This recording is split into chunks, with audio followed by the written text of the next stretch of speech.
Selamat datang kembali di channel YouTube Kisah Para Leluhur Nusantara. Pada kesempatan ini kami hendak memberitakan tentang Alap-alap Laut Kidul karya Hoping Hu bagian 19e. Bagaimana, Jatmika? Kenapa engkau diam dan bengong saja? Kakang Mas Jatmika. Diamlah, Nimas Eulis, dan engkau turutlah saja aku. Jatmika memotong ucapan Eulis.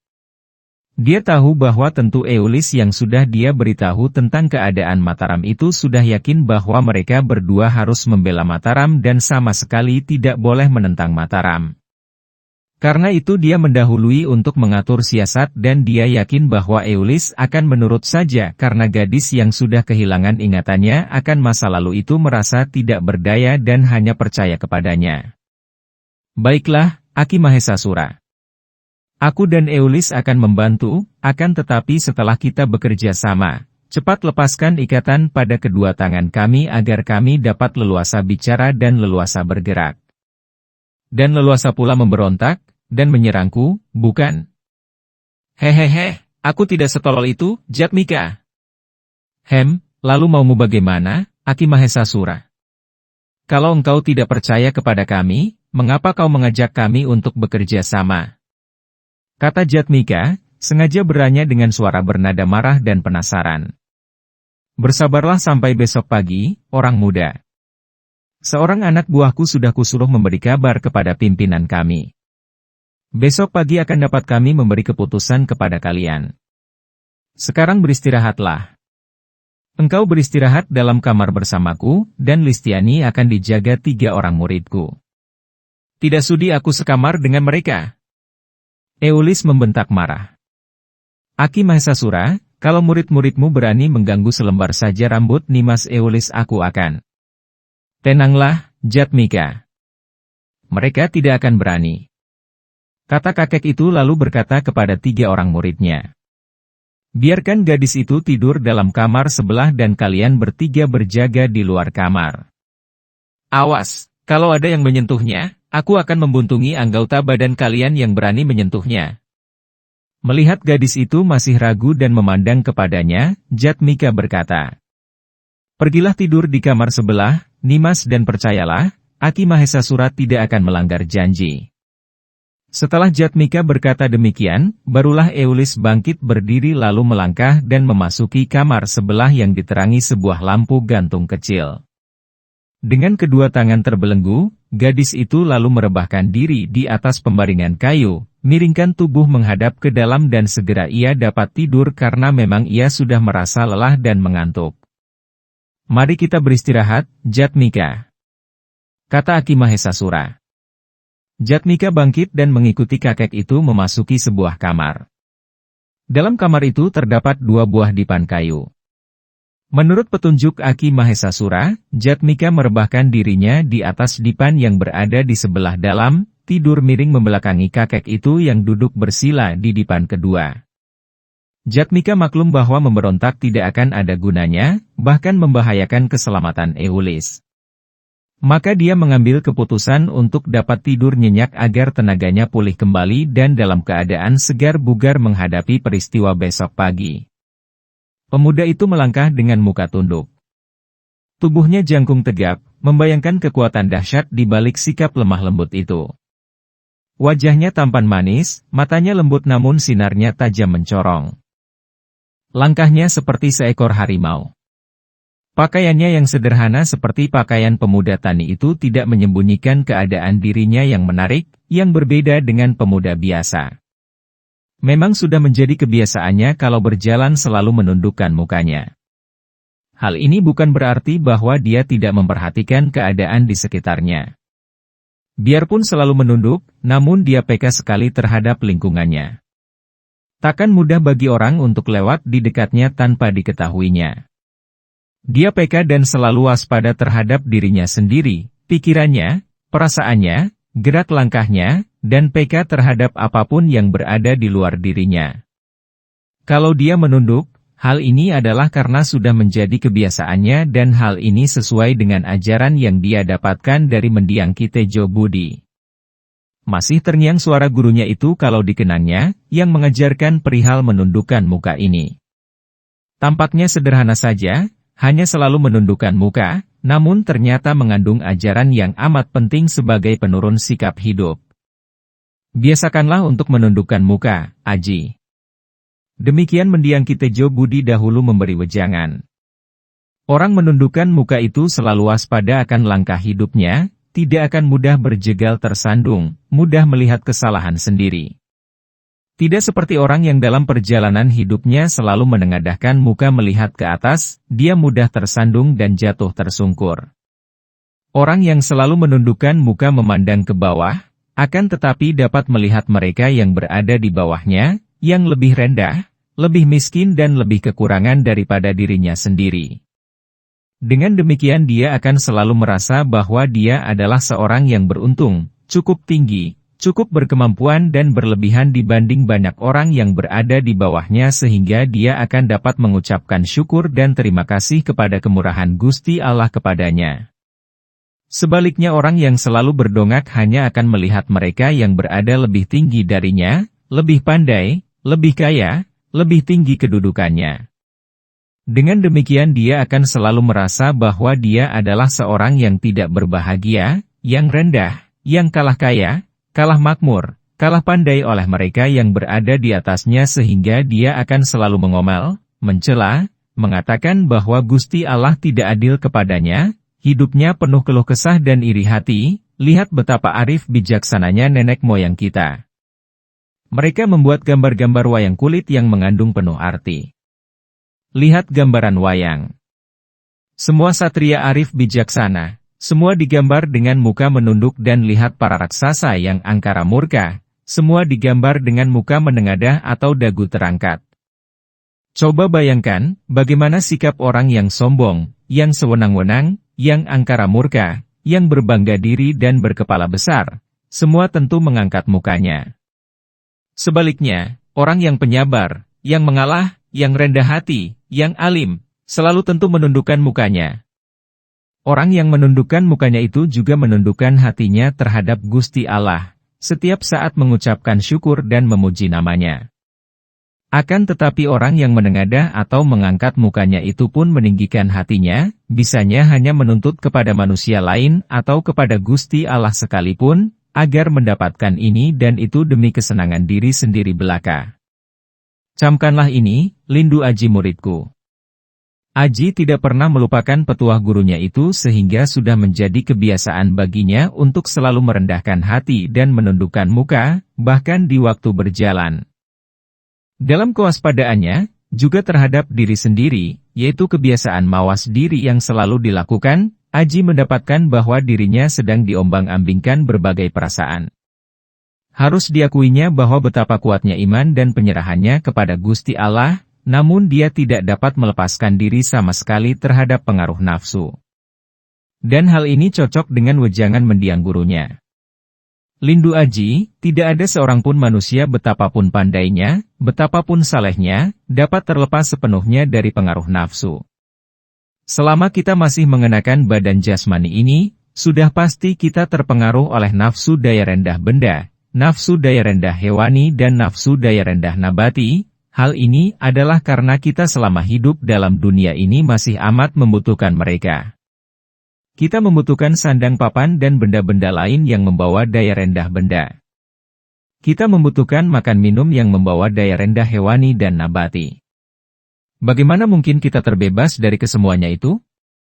Dan daya-daya rendah itulah yang mengakibatkan kita masih merasakan segala macam perasaan yang bergolak dalam hati akal pikiran seperti misalnya senang, suah, puas, kecewa, marah, malu, khawatir dan sebagainya.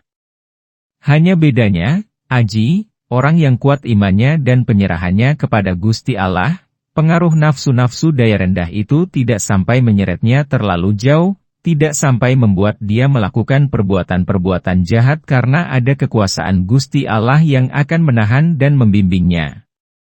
Tidak seperti orang tak beriman yang lalu melampiaskan nafsu-nafsunya dengan melakukan perbuatan yang keji dan sejahat-jahatnya. Teringat akan semua ini, biarpun Aji melihat dengan jelas betapa hatinya bergolak oleh pengaruh nafsu-nafsu, dia tidak merasa khawatir akan tetapi percaya bahwa Gusti Allah tidak akan meninggalkannya. Pada saat itu, dia merasa penasaran, marah, kecewa dan juga berduka dan khawatir. Dia merasa penasaran dan marah melihat sepak terjang orang-orang yang memberontak terhadap Mataram dan merendahkan diri menjadi antek company Belanda menjual nusa bangsa sendiri. Para pecinta dan para subscriber YouTube Kisah Para Leluhur Nusantara, dia kecewa sekali melihat betapa Hasanuddin, kakak tirinya seayah berlainan ibu, telah tersesat dan terpikat oleh Belanda menjadi kaki tangannya pula. Dia berduka karena kematian Ki Sudrajat putra mendiang gurunya, dan kematian Ki Tejo Langit kakak seperguruan gurunya yang memang selama ini dicarinya. Baru saja bertemu, pada malam yang sama, mereka berdua tewas diterjang peluru-peluru senapan company Belanda. Dan dia terutama sekali merasa khawatir memikirkan nasib Sulastri yang jatuh ke bawah tebing lalu lenyap tanpa meninggalkan bekas.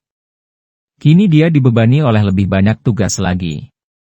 Selain membantu Mataram dalam mempersiapkan diri untuk menyerbu company Belanda di Batavia, dia juga harus mencari Sulastri, lalu mencari Raden Banuseta yang ternyata amat jahat dan menjadi antek Belanda, selain telah membunuh ayah kandungnya, juga telah membawa serdadu company membunuh Ki Tejo Langit dan Ki Sudrajat.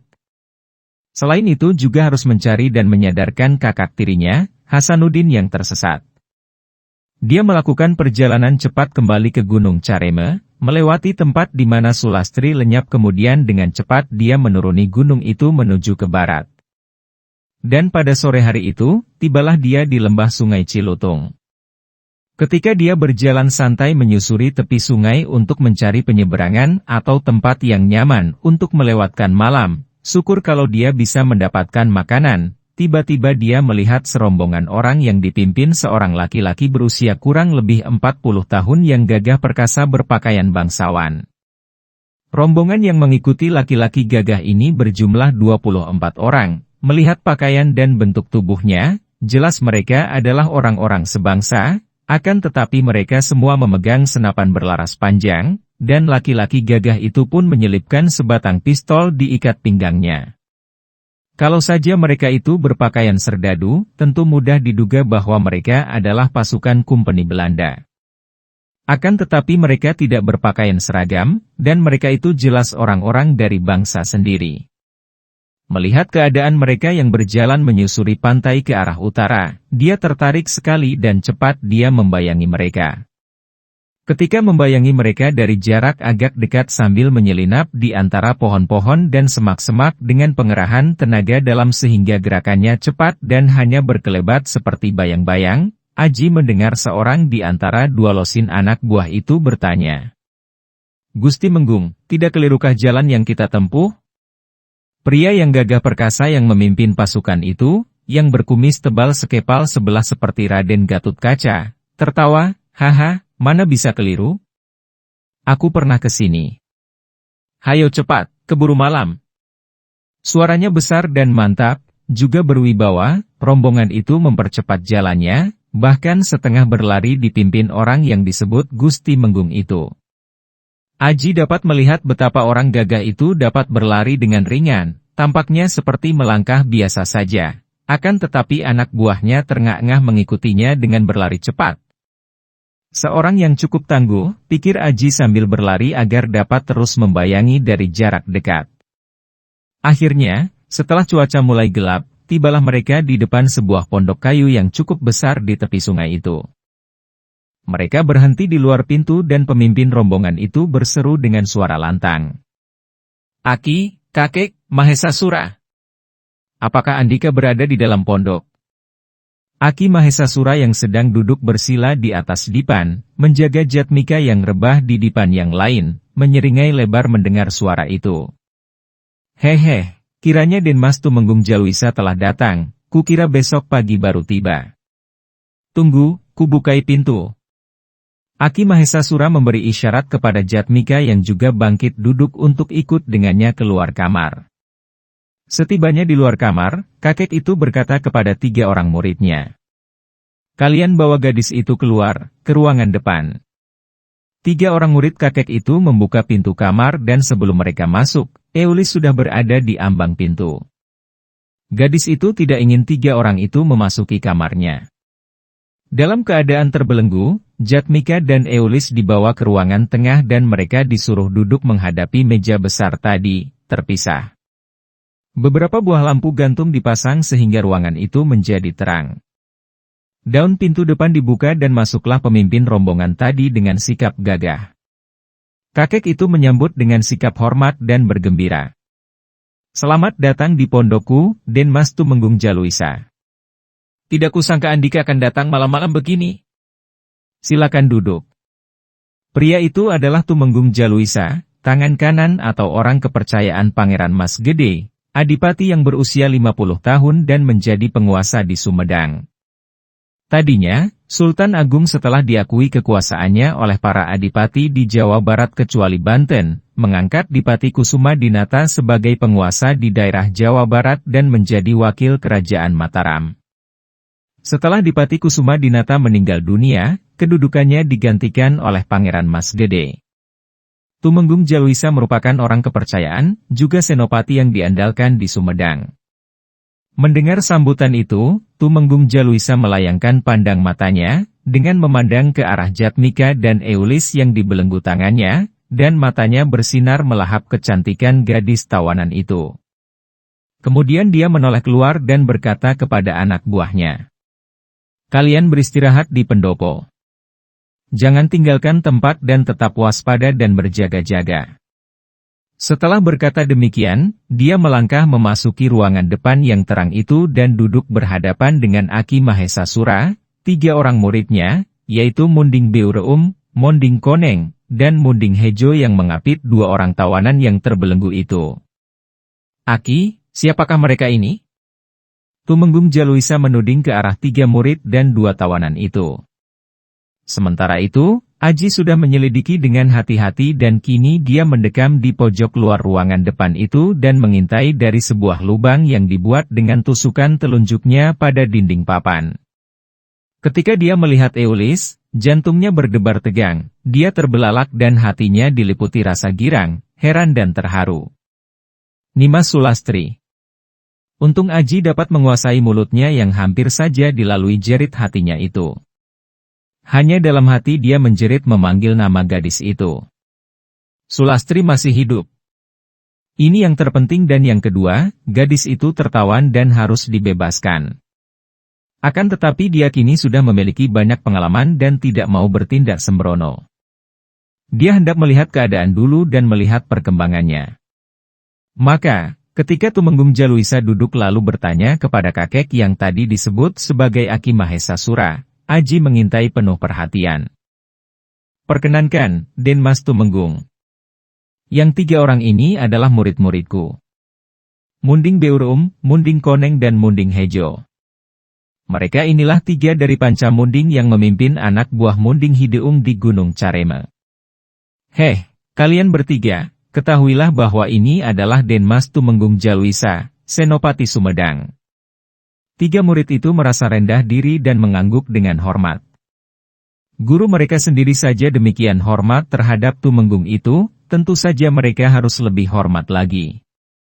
"Dan 2 orang ini, siapakah, Aki?" Alap-alap laut kidul karya Hoping Hu di http://ceritasilad-novel.blogspot.com by Saiful Bahri Situbondo. Tanya sang Tumenggung akan tetapi sepasang matanya menggerayangi wajah cantik dan tubuh indah yang duduk begitu dekat di depannya itu. Sekali bangkit berdiri dan meraih dengan tangannya, tentu dia sudah dapat membelai tubuh itu. "Oh, mereka ini adalah 2 orang tawanan penting kami, akan tetapi mungkin akan menjadi teman-teman seperjuangan kami. Panjang ceritanya, Den Mas. Pasti akan kuceritakan nanti. Akan tetapi kedatangan Den Mas malam-malam begini sungguh mengejutkan hati kami. Bukankah menurut rencana, besok pagi baru Den Mas akan tiba di sini?" "Memang benar, Aki Mahesasura. Ini adalah kehendak dan perintah dari Mayor Jacques. Beliau menghendaki agar rencana itu dilaksanakan secepatnya, jangan sampai mendahului laporan Adipati Sumedang tentang persiapan Kadipaten Sumedang untuk kelak membantu Mataram. Karena desakan itulah maka keberangkatanku setelah menerima laporan utusanmu itu kupercepat dan malam ini aku dapat tiba di sini." Aji mendengarkan semua ini. Tadi dia heran setengah mati ketika Sulastri diperkenalkan sebagai seorang tawanan yang akan menjadi teman seperjuangan. Dan siapa pula pemuda tampan ganteng yang menjadi tawanan di samping Sulastri itu? Tampaknya begitu tenang namun sinar matanya mencorong. Juga dia tidak tahu siapa gerangan Mayor Jacques yang agaknya begitu besar kekuasaannya. Tentu saja dia tidak tahu. Yang disebut Mayor Jacques itu sesungguhnya adalah seorang perwira Kompeni Belanda keturunan Portugis.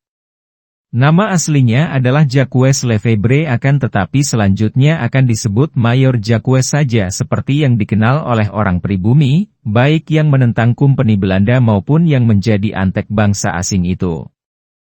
Para pecinta dan para subscriber YouTube Kisah Para Leluhur Nusantara, kiranya cukup sekian dulu untuk bagian ini. Silahkan ikuti kisah alap-alap Laut Kidul bagian selanjutnya di waktu dan jam yang sama, dengan cara klik subscribe dan juga loncengnya, agar Anda selalu mendapatkan notifikasi jika channel YouTube ini mengupload video berita terbaru.